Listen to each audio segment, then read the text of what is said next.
రాజేంద్రనగర్ పరిధిలోని బుద్వేల్ గ్రీన్ సిటీలో చిట్టీల పేరుతో మోసం జరిగిందంటూ బాధితులు ఆరోపిస్తున్నారు. అధిక లాభాలు వస్తాయని నమ్మించి తమ నుంచి భారీగా డబ్బులు వసూలు చేశారని, ప్రస్తుతం చిట్టీలు పూర్తయినా డబ్బులు తిరిగి చెల్లించకుండా తప్పించుకుంటున్నారని పలువురు బాధితులు ఆవేదన వ్యక్తం చేస్తున్నారు.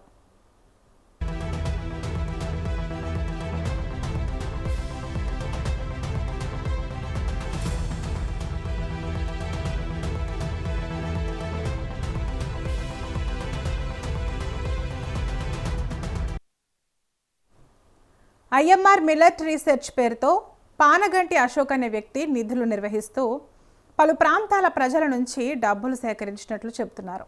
రోజువారీ కూలీలు, ఉద్యోగులు, మహిళలు, వృద్ధులు ఇలా అనేక మంది తమ కష్టార్జిత సొమ్మును చిట్టీల్లో పెట్టుబడిగా పెట్టారని బాధితులు తెలిపారు.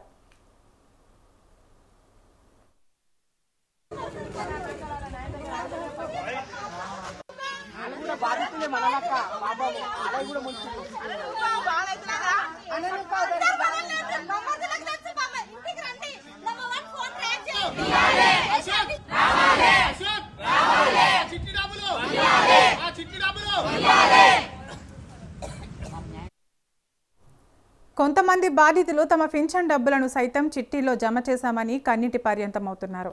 చిట్టీలు పూర్తయిన తర్వాత కూడా డబ్బులు తిరిగి ఇవ్వకుండా ఇబ్బందులకు గురి చేస్తున్నారని పానగంటి అశోక్ పై ఆరోపణలు చేస్తున్నారు.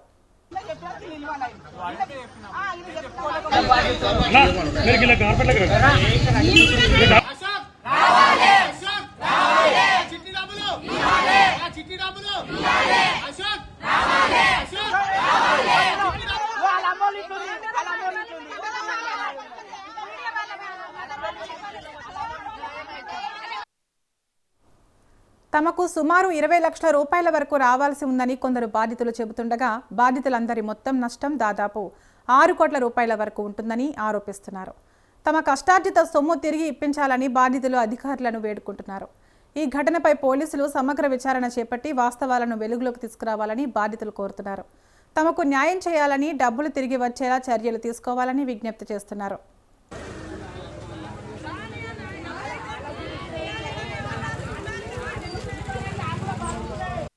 పక్కన రొట్టెలు అమ్ముతా. పొద్దున 3 గంటల నుంచి లేచి నేను కష్టం చేసుకుంటా. దయచేసి చెప్తున్నా, నా పిల్లగాడు ఇప్పుడు చదువుకొని కాగమయ్యిండు. నేను ఆయనకి అప్పు ఇయ్యలే, ఏమి ఇయ్యలే, చిట్టి డబ్బులే కట్టిన. అన్న నిన్ను మోసం చేసిన వాళ్ళకు మోసం చేయి, కానీ నాకు, నా పిల్లలకు మాత్రం అన్యాయం చేయక అశోక్ అన్న, నీకు దండం పెట్టి చెప్తున్నా. వింటున్నావా? నీకు 2 పిల్లలు ఉన్నారు. మా అవసరం మా కలకల నీకు ముడుతుంది సార్. మేము ఎవ్వరం కూడా ఆయనకు అప్పు ఇయ్యలే, మేము చిట్టి డబ్బులే ఇచ్చినాం. మా చిట్టి డబ్బులు మాకు కట్టమని లెక్క చేసి ఆయనకు ప్రతి నెల బ్యాంకులో ఏమంటారు అకౌంట్ లో పంపించిన. ఆ అకౌంట్ మా దగ్గర ఎన్ని డబ్బులు కట్టినా అవన్నీ ఉన్నాయి. మా పైసలు మాకు ఇవ్వమని చెప్పండి సార్. మాకు 5 లక్షలు లాస్ట్ చిట్టు సార్. 5 లక్షలు నేను మా ఆయన చనిపోయిన కాడ నుంచి వేసిన సార్. దాదాపు 15 ఏళ్ళు మా ఆయన చనిపోయిన కరోనాలో. అప్పటి నుంచి వేసినాం. 50,000 చిట్టి కాడ నుంచి వేసినాం ఆయన దగ్గర. 2024 నుంచి నాకు 15 సంవత్సరాల నుంచి చిట్టీలు వేస్తున్నాయి ఆయన దగ్గర, కానీ అవి లేపినా ఇచ్చిండు, అయిపోయింది.